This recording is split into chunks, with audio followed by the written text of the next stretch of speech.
Ours was the first revolution in the history of mankind that truly reversed the course of government, and with three little words: we the people. We the people tell the government what to do. It doesn't tell us. We the people are the driver.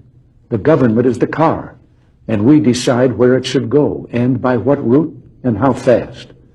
Almost all the world's constitutions are documents in which governments tell the people what their privileges are.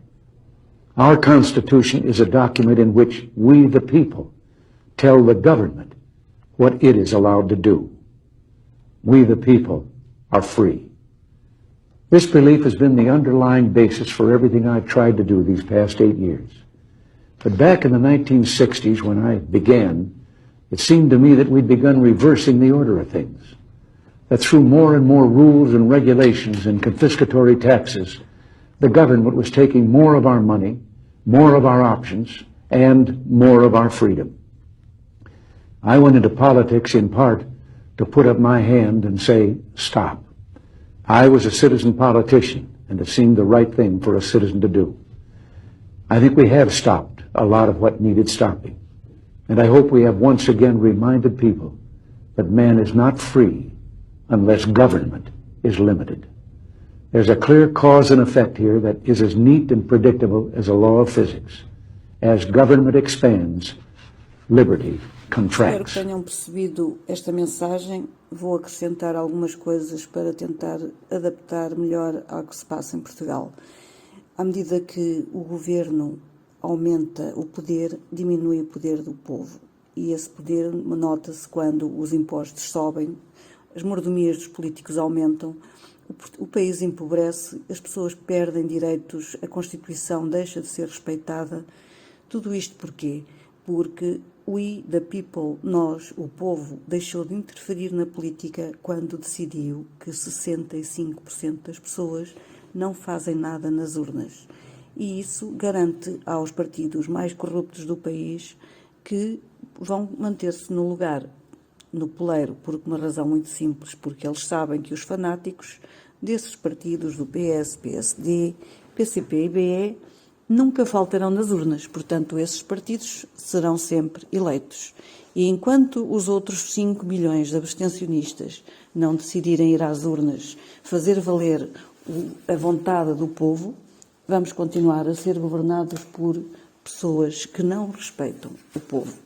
Porque são essas pessoas que são eleitas por minorias fanáticas que há décadas votam nesses mesmos partidos sem qualquer razão, só porque sim, e as pessoas racionais e revoltadas com esta situação ficam em casa a fazer birra, a pensar que é assim que conseguem tirar de lá estes partidos corruptos, criminosos, que já há muito tempo não respeitam nem o povo, nem Portugal.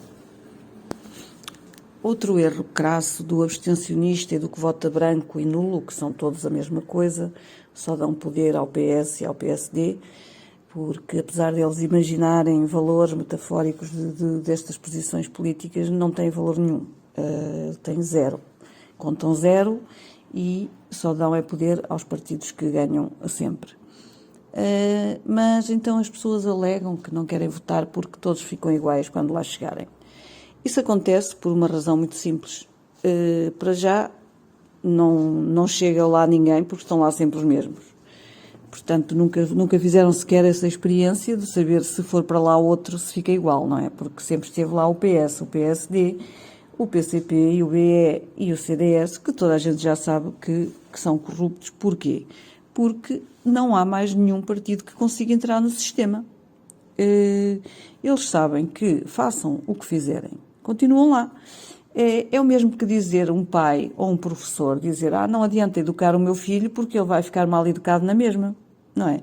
Portanto, o voto serve para retirar poder, como diz o Ronald Reagan neste texto, para retirar poder aos políticos. Porque quando um político percebe que se fizer asneira, o povo vota contra ele e perde o emprego, o que é que acontece aos outros? Não vão fazer o mesmo, não é? Se um político faz uma parceria pública ou privada a roubar o Estado e a seguir é demitido do poder, o partido inteiro vai para a rua, eles não vão fazer outra vez a mesma coisa. Se um partido inteiro tem a decisão de pôr o povo inteiro a pagar rendas da EDP. O que é que o povo normal faz? Chega ao dia das eleições, esse partido inteiro vai para o desemprego. Mas o que é que acontece em Portugal? Como só votam os fanáticos que não querem saber do que é que eles roubam e os outros ficam em casa a fazer birra, a dizer que não vão votar, o que é que acontece? Eles percebem que, então, nós fizemos as PPPs que roubam 78 mil milhões ao povo e ele ainda votou em nós. Então, nós fizemos as rendas da EDP e eles votam em nós. Mas por que razão é que nós vamos parar? Portanto, a única coisa que faz com que os partidos não se tornem corruptos é o voto, que os pode despedir e mostrar quem é que manda. E em Portugal, as pessoas, para além de não saberem usar o voto, nem sequer o usam, que é ainda mais grave. E é assim que os políticos vão ficando cada vez mais corruptos. Por isso as pessoas às vezes dizem, no tempo do Salazar não era assim, no tempo do Ianes não era assim. Pois não, porque eles foram descobrindo, e até mesmo no Cavaco Silva, a corrupção tinha uma dimensão que era mínima. A corrupção foi crescendo porque eles perceberam que roubavam 500 milhões e não acontecia nada. Então porquê é que não vão roubar 1.000 milhões? Então não aconteceu nada na mesma, continuaram a ser eleitos. Então vamos roubar 5 mil milhões.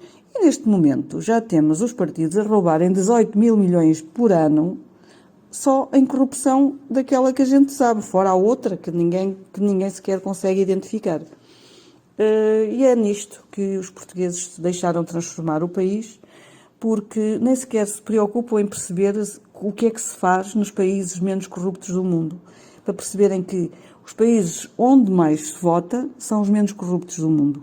E os países onde menos se vota, que é a Roménia e Portugal, onde a abstenção é superior a 52%, são os países mais corruptos, mais atrasados e mais pobres da Europa. E os portugueses nem sequer pensam, se calhar andamos a fazer mal não votar, se calhar devíamos votar. Pronto, era isto que eu gostava, que fizessem um bocadinho este raciocínio e percebessem que o excesso de poder dos políticos aumenta com a falta de intervenção. Para finalizar, gostaria de explicar mais uma parte da democracia e do voto, que a maior parte dos portugueses desconhece, apesar de viver em democracia e ter a obrigação de saber isto. Como todos sabemos, temos 230 deputados para eleger. Desses 230 deputados são para ser escolhidos por 100% dos eleitores. Dado que em Portugal mais de 50% das pessoas não votam, e juntando a esses que não votam, os que votam branco e nulo, em Portugal chegamos a atingir quase 70% da abstenção, brancos, nulos e outras perdas de voto. O que significa que só 30% das pessoas participam na escolha dos deputados. Na realidade, só 69 deputados foram escolhidos. Os restantes 161, que são os tais 70%, ficaram por escolher. E, portanto, esses deputados pertenceriam ao abstencionista, ao que vota branco e ao que vota nulo. E para quem é que eles vão? Vão para os 3 partidos mais votados, como sempre, que são PS, PSD, neste momento PBE e PCP, nunca se sabe, mas pelo menos vão sempre para o PS e para o PSD. E é isto que o abstencionista, o que vota branco e o que vota nulo fazem à democracia. Mesmo odiando os partidos que mais roubam Portugal e mesmo odiando os partidos que mais destruíram o país, são eles quem lhes dão mais deputados, são eles que lhe dão mais força. E é por isso que a abstenção é algo que nunca se fala nas eleições, é algo que não se ensina nas escolas e é algo que os políticos nunca explicam aos portugueses. Porque é com esta abstenção que eles conseguem manter-se no poder há 50 anos e ninguém os consegue tirar de lá. Porque eles sabem que quanto mais pessoas se abstiverem, mais valor têm os votos dos militantes fanáticos do PS e do PSD e do PCP e do BE. Esses nunca falham nas urnas e quanto menos votares tu, mais força têm os votos deles, porque só esses 30% elegem 230 deputados. E é isso que as pessoas ainda não perceberam e, infelizmente, custa-lhes a aprender algo tão básico como a matemática.